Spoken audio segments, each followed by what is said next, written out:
Bom dia, Paulo Moura, cientista político, 23 de janeiro de 2023. Nos vídeos que eu tenho feito recentemente aqui no canal, eu tenho afirmado que o Brasil vai passar por uma crise econômica aguda nos próximos meses. Aproximadamente ali pelo meio do ano, acredito que maio, junho, a gente já começa a perceber as consequências da troca de Paulo Guedes por Haddad, da troca de Bolsonaro por Lula. Por que é possível fazer essa afirmação se, olhando para os números atuais da economia, nós vemos resultados positivos?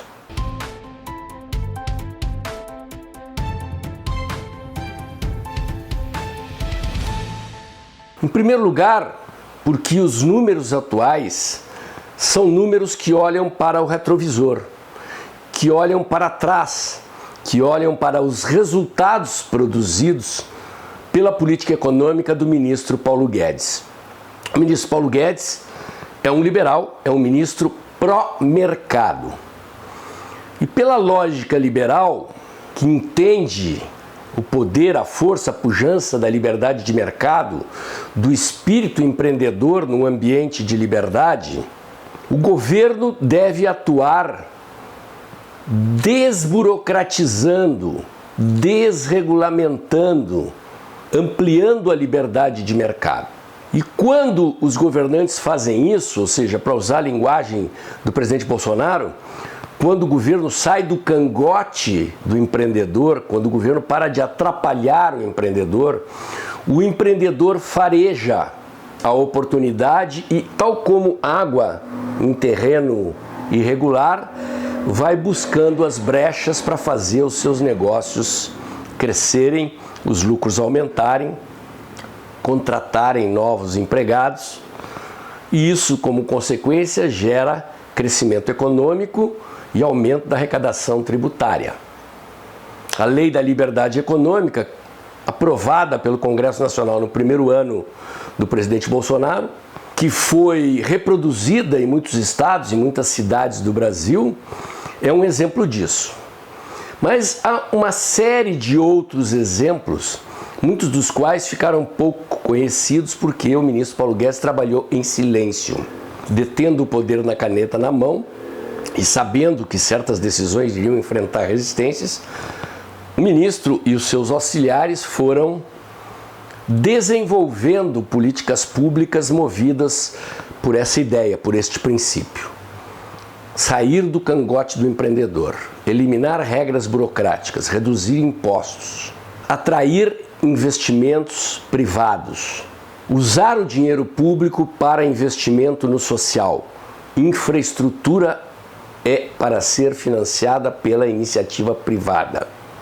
E assim foi feito, e foi assim que, mesmo enfrentando crise hídrica, crise energética, pandemia e a guerra da Ucrânia contra a Rússia, o governo do presidente Bolsonaro, especialmente a gestão do ministro Paulo Guedes na economia, produziu resultados exemplares para o mundo. No entanto, decidiram trocar Bolsonaro por Lula e Lula decidiu que na cadeira em que sentava Paulo Guedes deveria se sentar Haddad, que não é economista. Para vergonha da minha profissão, ele é cientista político. De economia não entende nada e admite. Há vídeos gravados circulando de que ele não entende economia e as suas primeiras falas e as suas primeiras medidas comprovam isso. O pacote anunciado por Haddad recentemente ataca o problema do déficit fiscal e da economia em duas frentes. Ataca, entre aspas. Uma, pelo aumento da receita, via aumento de impostos, fim das desonerações, elevação do ICMS sobre combustíveis, que foi reduzido ano passado pelo governo com o apoio do Congresso, fim das desonerações tributárias e, por outro lado, uma promessa de redução de gastos.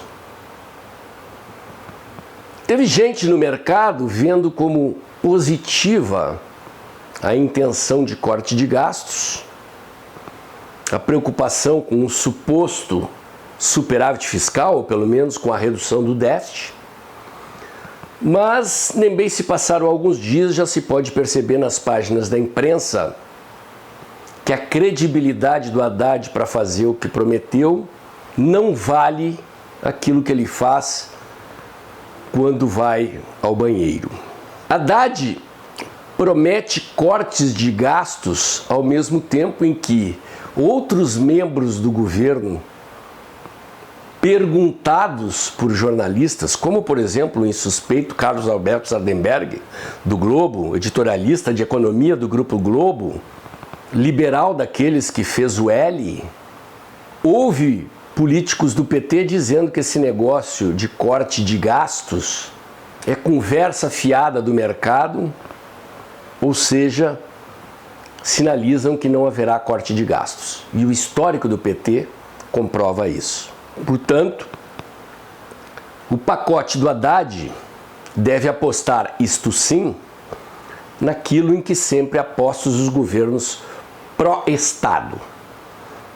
O governo do presidente Bolsonaro, a gestão do ministro Paulo Guedes é pró-mercado, pró-liberdade de mercado, estímulo ao empreendedor. O governo do PT é pró-Estado. A filosofia da esquerda é abstrair a riqueza de quem trabalha e produz, botar nos cofres do governo e, supostamente, redistribuir com justiça social. Nós sabemos o que acontece quando a esquerda resolve redistribuir dinheiro dos outros. Vimos o que aconteceu nos governos do PT. Outros jornalistas, e eu peguei matérias do Globo, citei o Sardenberg, do Estadão, da Folha e da Veja, alguns dos principais veículos da imprensa brasileira, analisando o pacote do Haddad e conversando com operadores de mercado, a credibilidade do Haddad para afirmar que haverá corte de despesas é posta em dúvida. A planilha apresentada por ele sobre receitas e despesas é posta em dúvida. Muita gente afirma que aquilo que está ali afirmado e apontado como corte de gastos não é praticável e que as receitas lançadas no pacote econômico são fantasiosas, que não acontecerão na dimensão em que estão projetadas, porque elas estão baseadas numa perspectiva de crescimento econômico que não acontecerá e, portanto, se resumirão a aumentos de impostos. Isso sim a esquerda sabe fazer. Tanto o PSDB como o PT, como qualquer partido de esquerda, a filosofia econômica deles é essa. E assim como o mercado reagiu positivamente aos estímulos das políticas liberais do ministro Paulo Guedes, o mercado se antecipa e reage negativamente à troca de governo e às medidas anunciadas por Haddad. Paulo Guedes havia dito que o Brasil era um país condenado a crescer porque havia contratado com a iniciativa privada bilhões de dólares em projetos de infraestrutura. Marco do saneamento, marco das ferrovias, privatização de aeroportos, de portos, enfim, um conjunto de programas de modernização da infraestrutura do Brasil que seria financiado pela iniciativa privada. Financiado pela iniciativa privada significa o quê? Que investidores brasileiros e estrangeiros iam tirar dinheiro do banco e investir em projetos. Queria modernizar a infraestrutura, reduzir custos da economia brasileira e, consequentemente, estimular o crescimento. Pois o PT já entrou dizendo que vai rever o marco do saneamento, que vai rever o marco das ferrovias, enfim, está paralisando privatizações, como a privatização do Porto de Santos, por exemplo, deixada prontinha pelo ministro Tarcísio. Queria tornar o Porto de Santos um dos portos mais modernos do mundo, é o maior porto da América Latina, dentre outros programas de privatização na área de infraestrutura. O PT está puxando o freio de mão em tudo.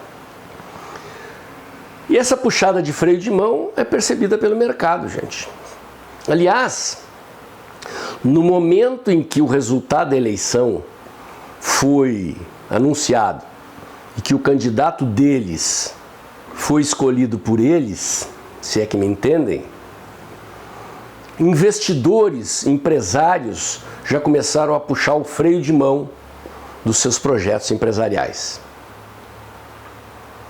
Ou seja, o dinheiro que seria posto no crescimento das empresas, em aquisição de máquinas, de equipamentos, de softwares, de tecnologia, investimento em pesquisa e desenvolvimento, que é o que gera riqueza de fato, que é o que gera empregos, que é o que gera arrecadação tributária, como aconteceu na gestão do ministro Paulo Guedes no governo do presidente Bolsonaro, foram suspensos e o dinheiro que seria destinado a esses projetos foi enviado para o exterior, ou seja, tirado do Brasil e protegido no exterior para fugir da sanha tributária do PT e dos riscos da política econômica petista, que já é conhecida pelos agentes de mercado. E o pacote de baixíssima credibilidade e eficiência que a Haddad anunciou é a comprovação disso. Não teremos corte de gastos e teremos aumento de impostos. Como consequência da paralisação dos investimentos, da fuga de capitais do Brasil, do aumento da carga tributária, do aumento do déficit público, é possível afirmar que logo em seguida teremos uma crise econômica aguda. E o fato de que veículos da grande imprensa que fizeram o L na eleição, que apoiaram a destituição do presidente Bolsonaro e escolheram esse cidadão que foi tirado da cadeia para enfrentar o presidente Bolsonaro na eleição, são claras. Eles estão sinalizando que começaram a fazer oposição. Num primeiro momento, à política econômica de Haddad, em seguida, ao próprio Lula. Anotem o que eu estou falando.